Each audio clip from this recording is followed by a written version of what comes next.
Believers, are you the psychic shield of the wicked around you? Now, this is a question for you to self-reflect. I'm not accusing you of anything. This is something that is done to us often by the world.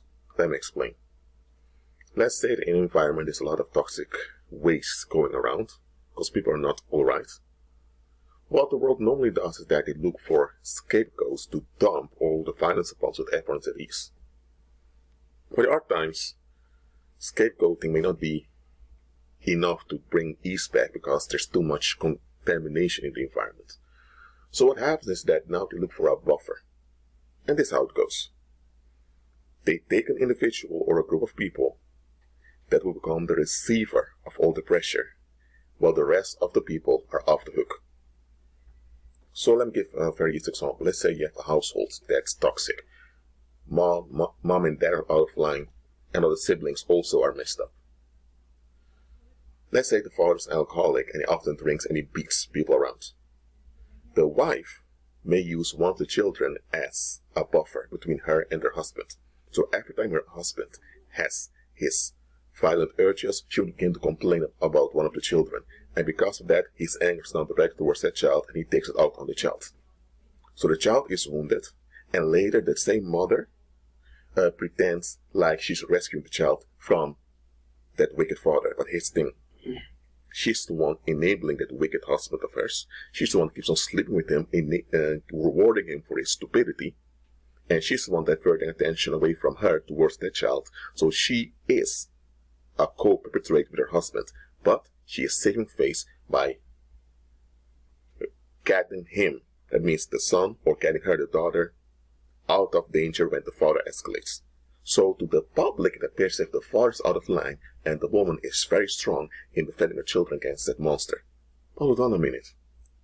Why doesn't just leave the guy to get with the children so that both her and the children are safe? No, instead she remains in the field because she's just as filthy as her husband. She just doesn't want to admit it. She wants the validation of being the victim, and she's using that child as a buffer.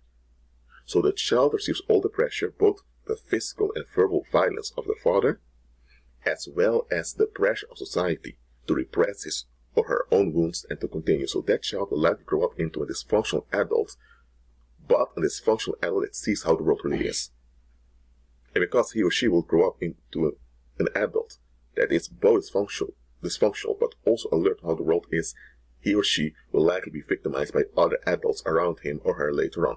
So then the other people in society take over the victimization. So that individual has become a buffer, both of his mom and later of society in general. A similar thing is done to believers often. For example, you would have atheists come and say, if God exists, then why did all bad stuff happen? Well, it's obvious why bad stuff happened because the human species is in a fallen state and they are proud. So the issue is with us. But Christ gave a solution. So the real question is, why don't people comply with the solution? But instead, they come with emotional charges to believers. And we as believers think, oh, we need to respond in order to minister unto them. No. Why don't they go with those emotional charges to those politicians and pagan businessmen that are exploiting and ruining them? They won't do that. But they will come with emotional charges to believers. Why?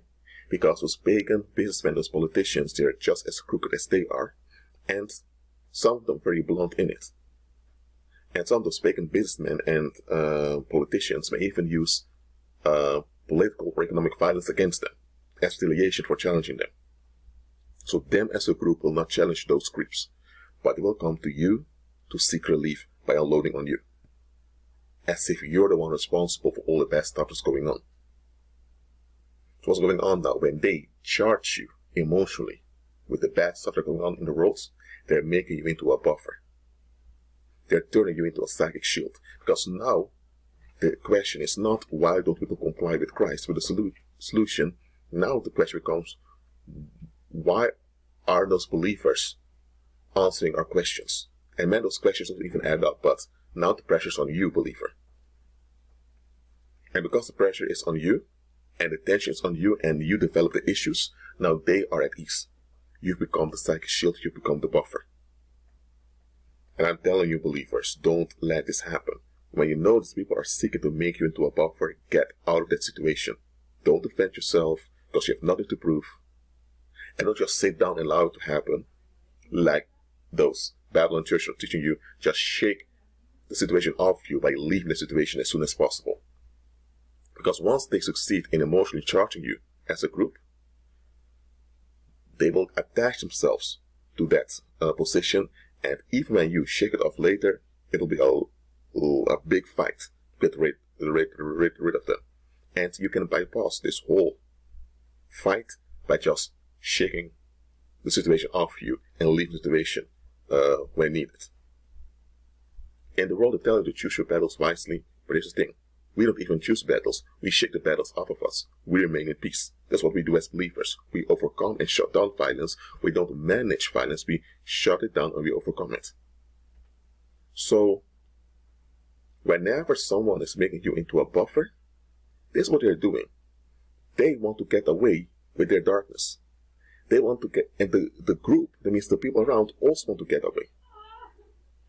So, they need someone to become the buffer so that all the weight goes to that individual.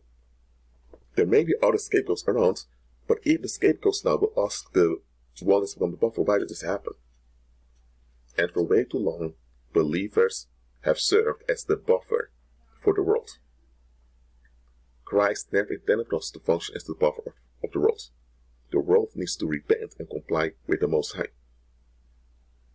So, yes, as believers, we reach out to others, we walk in love towards others, but we can't walk in love with people that persist in darkness. Because if they persist in darkness, they're evil, straight up. Well, that's it for now. Keep on praying with Christ and be at peace.